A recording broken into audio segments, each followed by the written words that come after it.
Hello, everybody. My name is Enes Karan, and today my informative speech is going to be about schools being more reliant on technology. Now, before we continue, please excuse everything in the background. I know, like, I'm not supposed to try and keep all this on here, but I couldn't really find a way to remove it all. Like, I don't really got a blur effect or anything like that. So, sorry in advance, especially if the quality might seem a bit low on this video. Now, back to the topic at hand. So, a bit of background for this. Let's say you and your friend group are assigned an assignment or project relating to dinosaurs.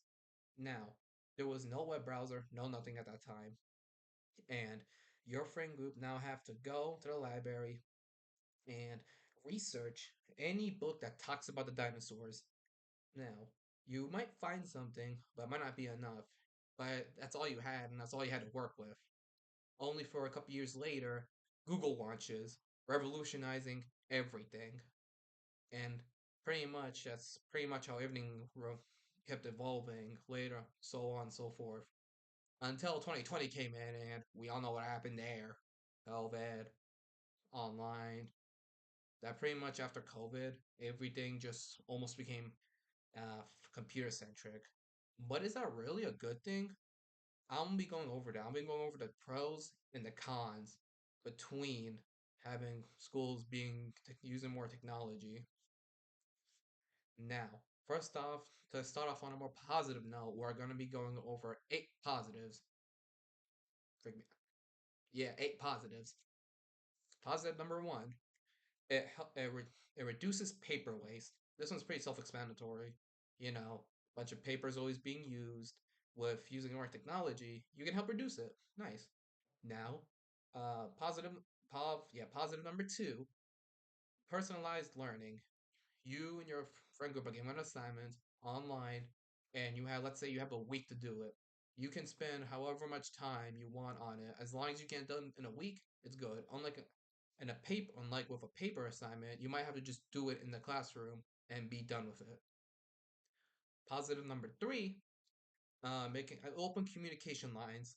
Basically, being able to easily access to your friends or teachers for help 24/7. Oh, well, actually, almost 24/7 because they have lives too. Now, positive number four, facilitates collaboration. Basically, helps encourage teachers, students, you name them, work together in harmony, especially online, as maybe they're in a different location and you can just Zoom call them or something like that.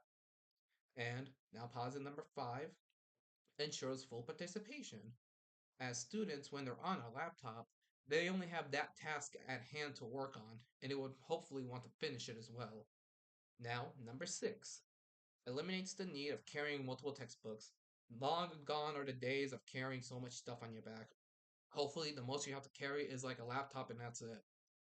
And number seven, provide students with up to date information. One quick Google search about the dinosaurs.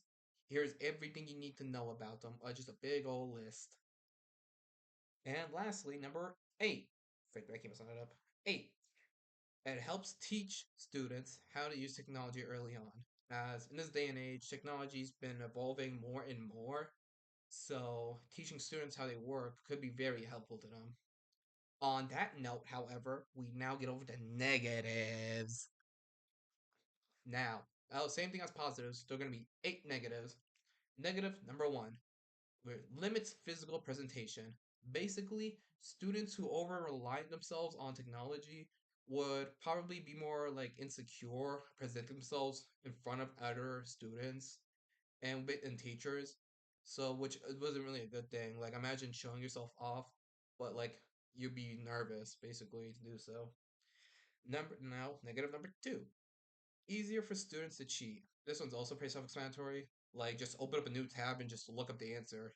Unlike where if it was like on a paper or something, they would have to do a whole bunch of extra stuff like open up their phone, try and search it without the teacher peeking. And now negative number three. Some schools just simply don't have technology to use it. Like some schools are more poor than other schools, so they just simply don't have access to technology. And number four, It may overstimulate students. Basically, it might eye strain them and give them more headaches. Well, I can relate. I have glasses now, so eh. Makes Number five, makes lesson planning more difficult. I feel like definitely during COVID, when teachers who aren't really that used to technology were forced to go digitally, they then had to just learn how like everything worked. They're like, oh man. So then, yeah, I can definitely see why that would teachers would struggle with all that. And number six, it requires students to understand the quality of research materials. Basically saying they'll believe everything you see on the internet. Like some person could post a conspiracy, but it could be backed by like a major news outlet like Fox or something, and people would believe it and eat it up, even though it may not be true. And now number seven, it can change students' interactions with each other. So, like, let's say you meet someone online, and then you want to meet up with them, but then when you meet up with them, you guys might act awkward to each other because it's like, oh, we only really talk to each other online, something like that. And lastly, number eight, it can become a distraction to some students. Basically, cool math games. What else? I guess cartoons, Cartoon Network, Nickelodeon. I love going on those websites. I don't care, man. I'm the cause of this problem. However, okay, so that's all of them, right? But the thing is, it's really up to you if what do you think if schools using more technology is good or bad. And lastly, I'll go over my sources. I have two actually. One called 10 Benefits of Technology in the Classroom by instructor, while the author of this named Heater Gazvoda, who is a K-12 content marketing manager at Instructor, which is an educational technology company behind Canvas, a web-based learning management system. And my second source being titled 21 Technology in the Classroom Pros and Cons by vitena.org, well, with the writer being Luis Gale, who is a writer and former banker who has a bachelor's in economics from the University of Washington. That's all, ladies and gents. I hope you enjoy, and like I said, please excuse all the background stuff. I really tried making it work. It really did. But yeah, hope you found my speech informative, and I'll catch you later.